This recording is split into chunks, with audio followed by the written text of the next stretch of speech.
right. Got Buddy here. We're going to work on place. We've got a red rug here that his owner wants to use as his place. He has done some place work at the training building with the place board cot. So we're going to work at his house here on having him go to the mat when people are coming in the door. He has a history of barking at people, and also prior to doing the stay and train, he has run out the door before a few times. So we want to teach him a new behavior. Here, bud. Place. Place. Come on. Yes. Good boy. So I'm going to kind of guide him over to the mat. When he's on there, I'm going to give him his marker word, which is yes, to let him know that he made the right choice. I do have a leash on him, so that if he does go to get off the rug, I can grab the leash and help guide him to stay back on. Good boy. Place. Good. Good place. So I want to keep an eye on him. Good job, bud. Good job, my man. If I think he's even thinking about getting off, I'm going to go ahead and correct him, whether it's with the remote collar, whether it's with the leash, or using body pressure to move into him to get him back onto the rug. So I'm going to do some practice where I'm opening the door. Good boy. Good place. Good boy. Come back to him. You can give him treats. You can give him pets. Whatever it is that is a reward for your dog for knowing that he did right by staying on the place. Now, as soon as I grabbed the leash, he thought it was okay to get up. So I'm going to just remind him that nope, just because I have the leash doesn't need to assume that I'm going to release him. He can only come off of there if he hears his release word, which is B-R-E-A-K. Okay, break. Break. Yay! Come on, you can come off for real. Good man. Good. So same thing, I'm going to guide him back over to it. Place. Awesome. That's my guy. Good boy.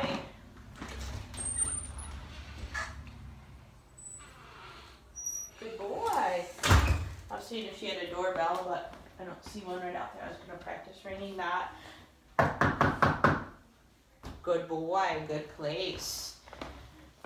I'm going to test him. I'm going to go kind of outside of his viewpoint. Going to try to fool him a little bit, thinking that it's okay to get off a place.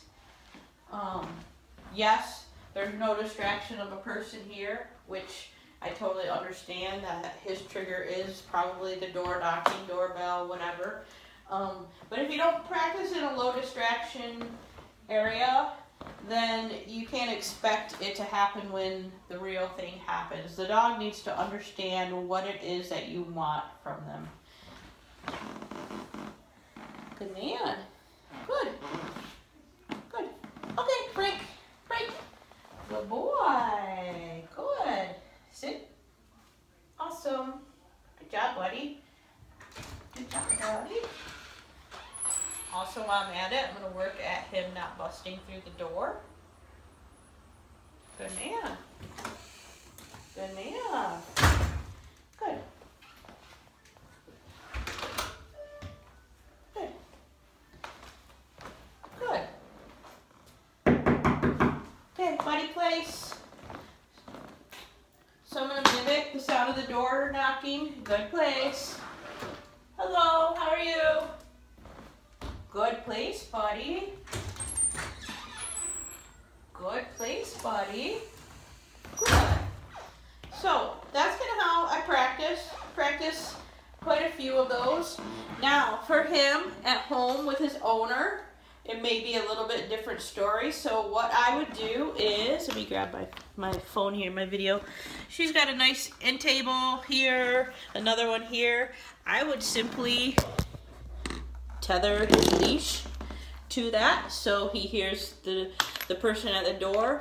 Go ahead and hook him, place, hook his leash to the end of the table. That way if he gets off, he literally can't come past this point because his leash is keeping him there. That way he's not self-rewarding by barking at the person, running to the door, whatever. So you want to make it as successful for the dog as possible while the dog is in this training phase. So if they learn that you say place and they can go ahead and just get off whenever they decide that they're done, then you're not teaching the dog anything other than I can just leave this mat when I want. So, good boy. Somebody just walked past the door. He saw it. I could tell he started to think about barking, but he didn't. Good man. So I'm going to praise that. Good job, little Budster. Good. But you want to practice success. You don't want to practice failure.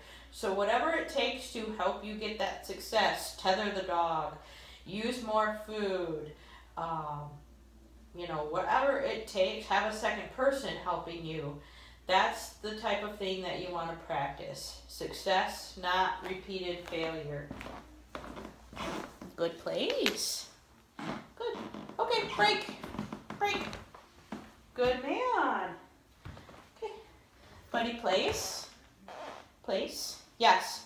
So I took him a few feet away from there. I'm sending him to his place. Break. Break. And in this case, break. Buddy is on a low-level remote collar. So, because he understands what place is from training at the building with me, he should know that place means go to where I'm pointing.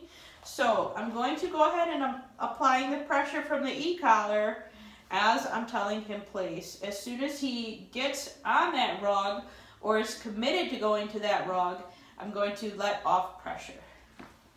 Buddy, place. Yes, good man. So you can see it wasn't me dragging him with the lead, pushing him with the lead. It was all on voice plus the training that he's had with his e-collar. So if your dog does not understand the e-collar, do not just get one and start pushing buttons, because I guarantee you it's not going to go well. Break. Awesome. So I'm going to try from a different angle here. Come here, butts. Good. Buddy, place. Nope. Come on. Place. Place. Yes. Good boy. So he was, and I don't know that you can see here, she's got another little area rug over there where he was on, and he assumed that since he was on this rug, which the boundary ends here, that was what I was talking about. So he was a little confused, and I just kind of helped him by moving a little bit towards that. So I'll show you that again. Buddy, break. Break. Yeah, that's my man. Okay, come over here, buds. Come here. Good. Yes. Okay, buddy, place. Place. Yes, good man. So you saw me pointing over to him. He was following the line that my body was pushing him forward on. Good man. Good job, bud. Good job. So what I would recommend for people doing this at home or struggling at home, practice this a lot. And by a lot, I mean 100 times before you expect that the dog is going to do that when you have company coming over. Practice it with a family member so it's not that exciting, because it's somebody that they see all the time. Once it's going really well with somebody that is in the house, ask a neighbor to come over. Don't go from this in basically a sterile environment to having 4 or 5 people come over, because it's not going to go well. Trust me. Don't expect PhD work out of your kindergarten level dog. It's not fair to the dog. So practice, practice, practice. And the more you practice, the better it's going to be. And I promise you, with holidays coming up, people coming over, learning a place command and holding a place command is going to be your best gift you can give to yourself and your guests. All right, thanks for watching.